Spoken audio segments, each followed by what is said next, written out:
Well, good afternoon, everybody. I want to welcome you on behalf of Updentity and myself, Don Rulo, to the Kosciuszko County Survey Trends and Grants webinar.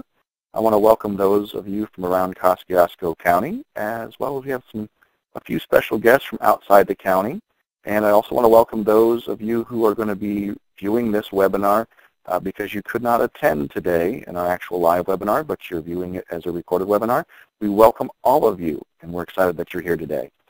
And I wanted to start off by telling you what our agenda is for the day so you know kind of what to expect over the next 20 to 25 minutes.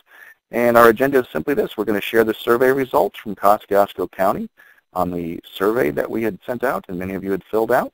We're going to be sharing those results, and we're going to also be sharing on insights on reaching supporters and new supporters, as well as sharing some information that's vital to all nonprofits, and that is grant opportunities. Again, we're glad you're here. Welcome. And I wanted to tell you a little bit more about Updentity and myself before we dive into the results of the survey. Updentity is an international marketing firm, and we work with nonprofits, community foundations, universities, colleges, government agencies, and much more. And Updentity has experience in the nonprofit sector. As well as myself, Don Rulo, I have over 20 years of nonprofit experience in leadership positions, marketing, strategic planning. I'm a member of 2 different boards.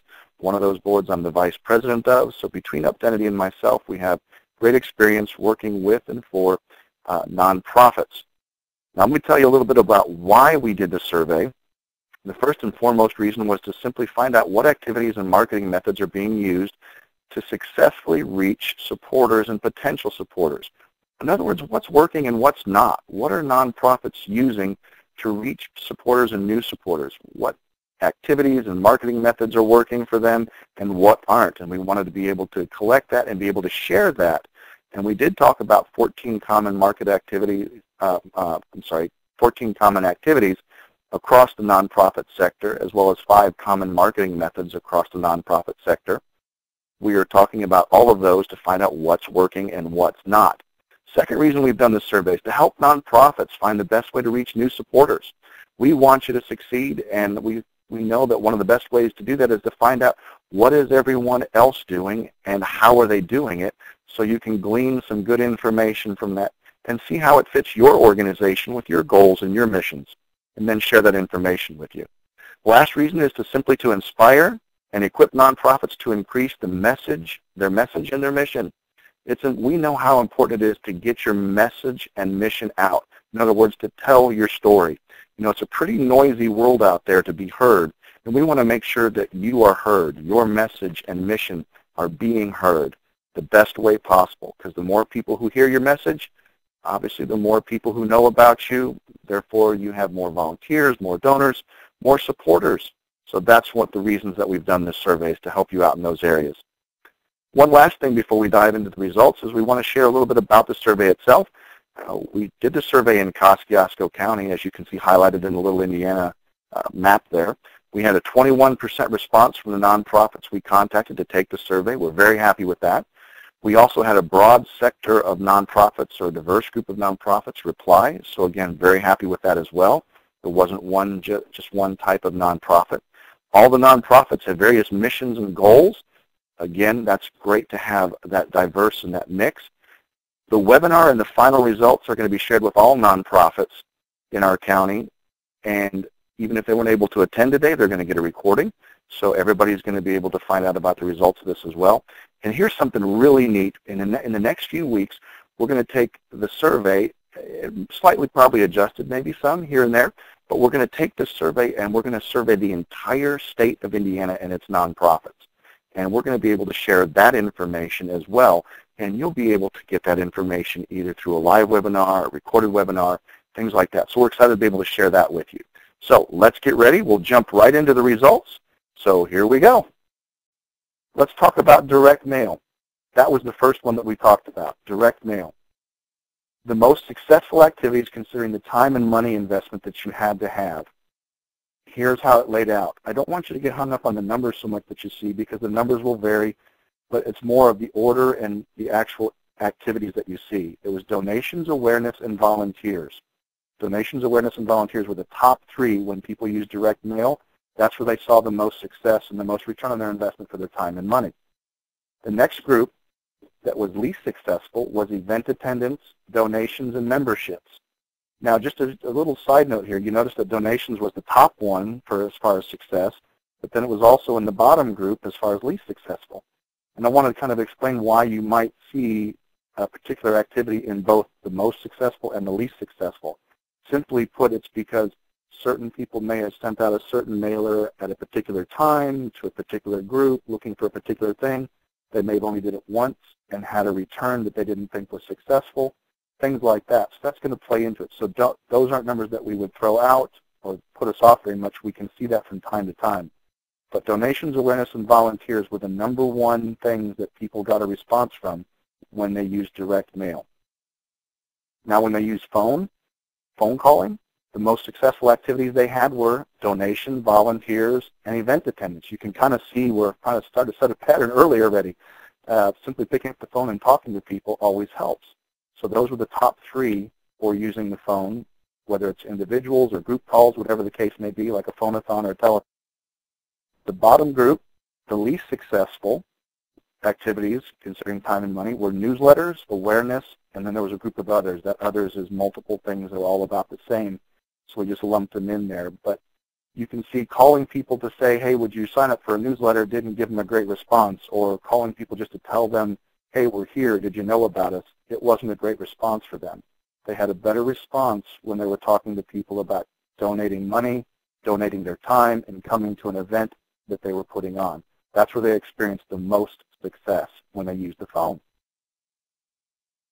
Email. Email, we're kind of getting a little more high-tech, if you will, going up a step here with tech availability. People experienced in the email sections here, their most successful activities were getting people to come out to an event, awareness of what they were doing for their organization, and gaining volunteers. So sending out those email blasts to like current supporters, people on your email list, that's where you found the most successful activities,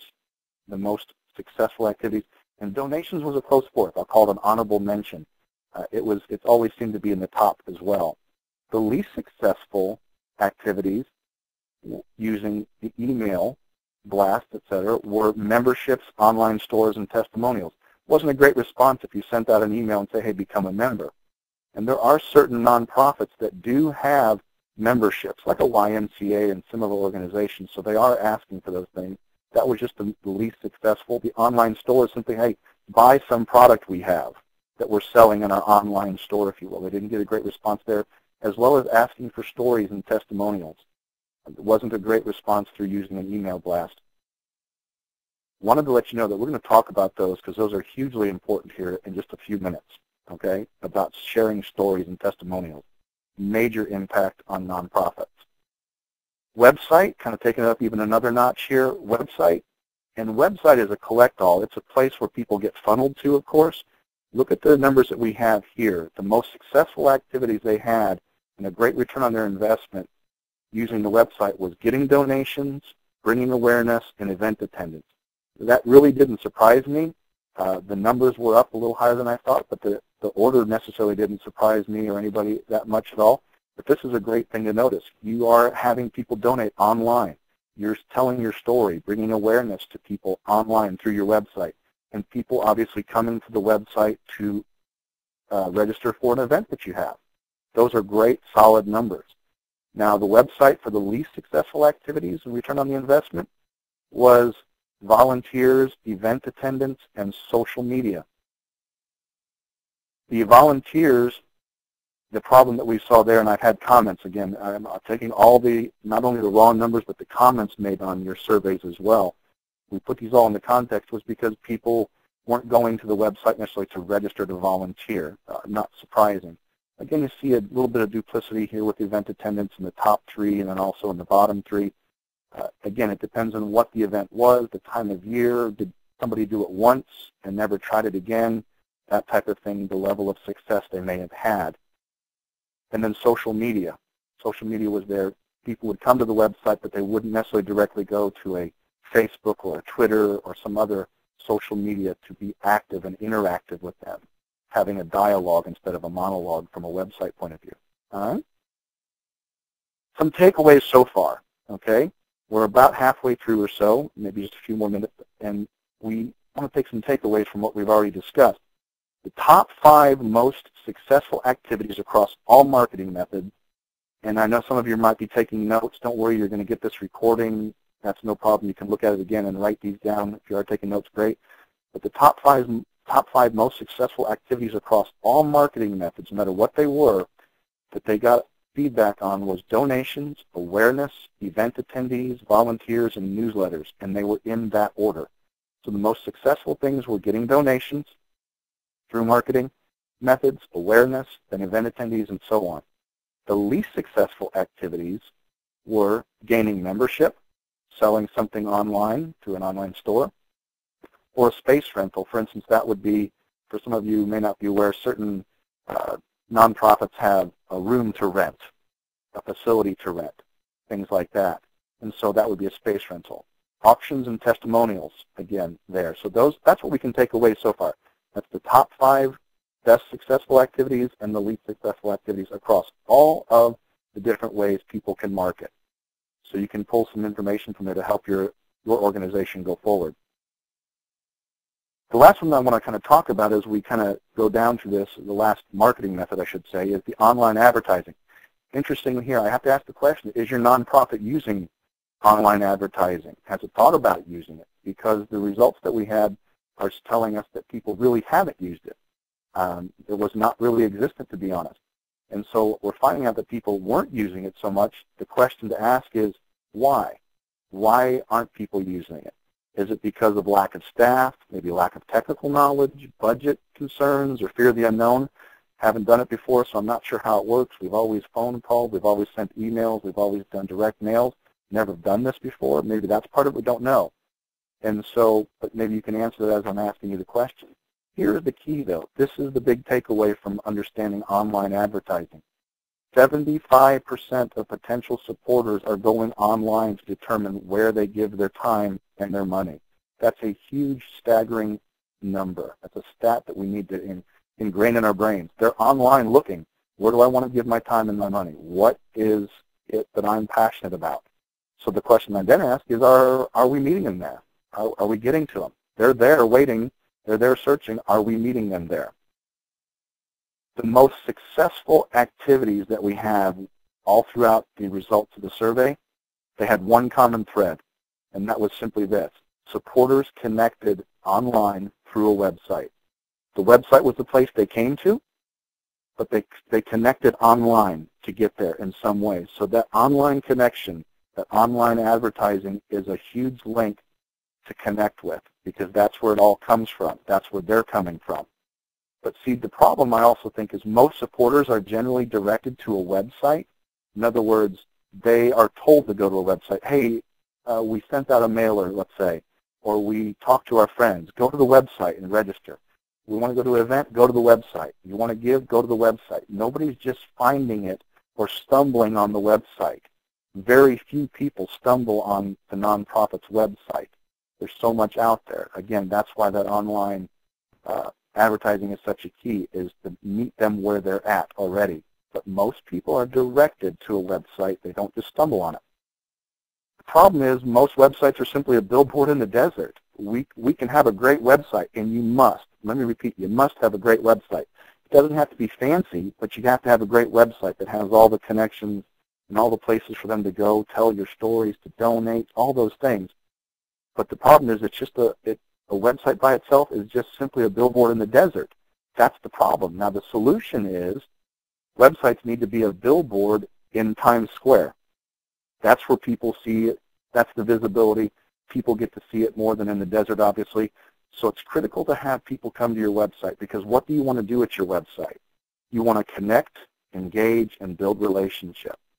If there's one thing I can tell you to take away is to build your supporter base, to build that larger, to expand.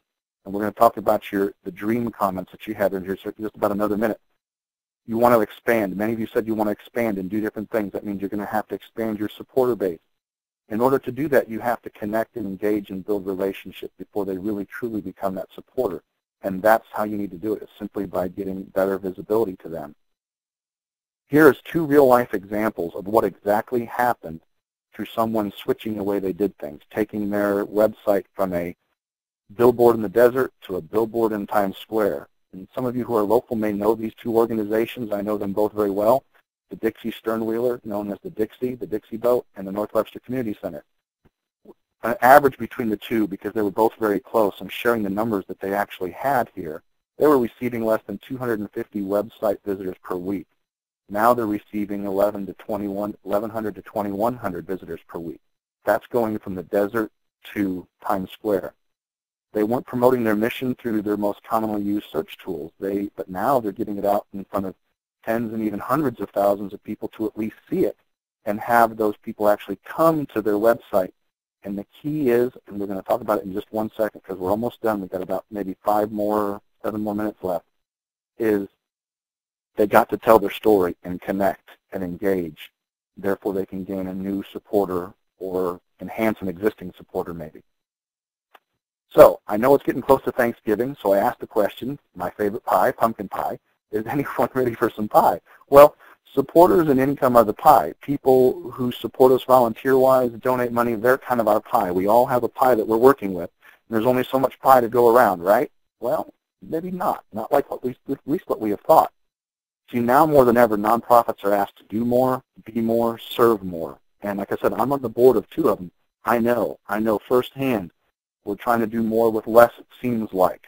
That's what happens to most nonprofits, to do more with less. So is the answer to do more, or to do less and serve less? I don't think anybody involved in a nonprofit, because their heart wants to do that. They want to do more. The needs are more now than they've ever been. So I would say absolutely not. So what's the key? The answer is to have a bigger pie. You know, we had that little pumpkin pie in the hands earlier. Now we just need to have this big pie. And that's where your dream questions from the survey came in. We asked about a dream. That's what you wanted to do. I heard some amazing, inspiring things and read those in your dream question answers. One group said they want to expand to overseas. One said they want to expand from the county they're at to reach 5 and 6 counties around them and expand the reach within those counties. We had people say that they want to start a brand new project that was going to take, $1 million+ to do. Those are all inspiring dreams, and that's the key, is to have a bigger pie. You've got to have a bigger pie to do that, because the existing pie probably isn't going to get you to that point. Continuing with some trends now. We want to go with trends. We talked about the survey results. Now I want to talk to you about the trends for the next couple of minutes and the grants for a couple of minutes, and then we'll be closing up, so just hang with. Here's the trends that we see.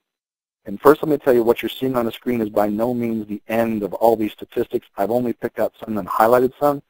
I'm going to make sure you get sent a free report on all these where we got all this information and more. Then you can look over them for yourself and your board as well. These are great stats to have and understand about giving and online trends with that. Donations, online donations. The giving was up 14% in 2013. There's about a 24% retention of the first-year donors. So somebody who comes on as a first-year donor online, they're retaining about a quarter of those people. That's a great thing to have, as those people who stay with you year after year. 84% of Gen Yers, that 30-ish range, age of about 30, they donated or wanted to donate via a website. That was almost 100% wanted to do something through a website. But do they know you're there? Is it the desert or the Times Square? 40% of all respondents donated between $1 and $50 in 2012. Another 23% gave between $51 and $100 in 2012 via websites, online giving. The average for 2012 was $77. That's a great gift. That's an awesome gift. Now, not all gifts are less than $100. There were 5 organizations in the report that I'm talking about, which, like I said, we'll give that to you free. I'll send it to you free. It's just for you to have. Great information. 5 organizations reported online gifts of over $100,000, a one-time gift. Somebody just gave $100,000. One was $150, one was $125 that I remember. Online, they gave that. So it's incredible to make sure that we have those things in place. Volunteers, because it's not only about money for nonprofits. Nonprofits weigh heavily on volunteers. It's people and money, we know that, but people are integral to making that happen. in the same statistics, in the same report, 60% said they like when nonprofits share success stories. 56% confirmed storytelling is what motivated them to give and volunteer. And 46% of those same Gen Yers were inspired to act or volunteer because they heard a story. That is the key for nonprofits, is to tell your story as far and as wide as you possibly can. And we have to go from that small pie to that big pie to tell the story to more people. That's really what it's all about, to help you. Getting that story out is what connects them. That's what makes them donate their time and their money, their talents and their treasure, if you will. Last thing I want to talk to you about just for a couple minutes before we let you go. We mentioned that there were grants. So we've talked about surveys and the trends where things are going. Grants. There are online advertising grants worth up to $120,000 per year. They're available for qualified organizations. And it's very simple to find out if you're eligible. I'll talk about that in just one moment. But those grants, $10,000 a month, $120,000 a year, I think would help most nonprofits that I'm aware of to move their website, move their activities from the desert to Times Square, to get people to see them, know they exist, connect with them, tell the story, then gain supporters in person and donation-wise. The visibility equals visitors, and visitors equals a bigger pie. You see, I got pie on the mind. It's close to Thanksgiving. Sorry about that. So the more visibility you have, the more visitors. The more people you have visiting, the more you have a chance to tell them your story. And remember the top 5 activities we talked about earlier, right here at the bottom of your screen: donations, awareness, event attendees, volunteers, and newsletters. That's where getting that bigger pie comes from, more people hearing the story. Quick review, and we're almost done. Again, I wanted to monitor our time to make sure. I'm here to serve you. Don't worry. You can contact me anytime for any questions, but let me just quickly review. We've got a couple more things to let you know about here. A quick review. Advertising for nonprofits is no longer a luxury. It's a necessity. It used to be a luxury, but it's not anymore. All methods of advertising have value. We saw that from our survey responses. Direct mail had a great, good response for some people and a great response for others. All of those, if you look at the top 4, if you will, the top main ones of direct mail, phone call, emails, and website, all of them include having that online marketing, making that pie bigger. That's what funnels people into a phone call list, an email list, a mailing list. That's what creates that, is getting the pie bigger, including more people than when you do send out those direct mailers, or when you do make phone calls, or when you do send emails. You have a bigger group of people to call upon to help you fulfill your cause and your mission. The online advertising grants are available for nonprofits. That's an amazing thing, and we'll share about that as well. So what now? Could receiving a $120,000 online advertising grant help you expand your pie? I think it probably could help most. If so, we can help. We offer free grant consultation to see if it's a fit for you, number one, because we know certain people are doing certain things and they want to keep doing certain things. That's fine. Wish you the best, but we know it's a fit for a lot of folks to know if they can even get it and they're eligible, but it can help people expand their pie. So if it's a fit for you, we can talk about that and find out if it is a fit through that consultation. You will be receiving an email from me with a link to the recording of the webinar, so all the information we've shared is going to be there. You don't have to worry about memorizing everything, as well as you can check out your organization's eligibility on the online advertising grant. It's very, very simple, and I'm going to actually show you the link here, updenity.com eligible, the HTTP one, and I'm going to put that in your little chat box, if you will. I know that you can, if I'm, check this out earlier, I'm typing as I speak. You can actually hyperlink this. You can click right on it, and you can find out if your organization qualifies with a few simple questions. These are things that the grant donors and awarders need to know. And so I'm putting that in as we speak. Give me just one more second. There we go. You should be able to just hyperlink that. If you click on that, it should take you where you want to go. If I can serve you in any way, we can help you in any way, answer any questions for you. You've got my contact here on the screen. You've got it through emails. Last thing, It has been an absolute joy to spend this last 25 minutes with you. I appreciate your time very much, and I hope you've gotten a lot of information here that you can use. Go back, listen to the webinar again, and you'll be getting a recording of it very soon, probably within the next day or so. Again, my pleasure to join you today. I hope you've got something of value to take back to your organization and your board, and I will be sending you that free information I talked to you about with the report of all the giving statistics and volunteer statistics as well. So thank you so much for joining me. Have an awesome rest of the week. We'll talk to you soon. Bye-bye.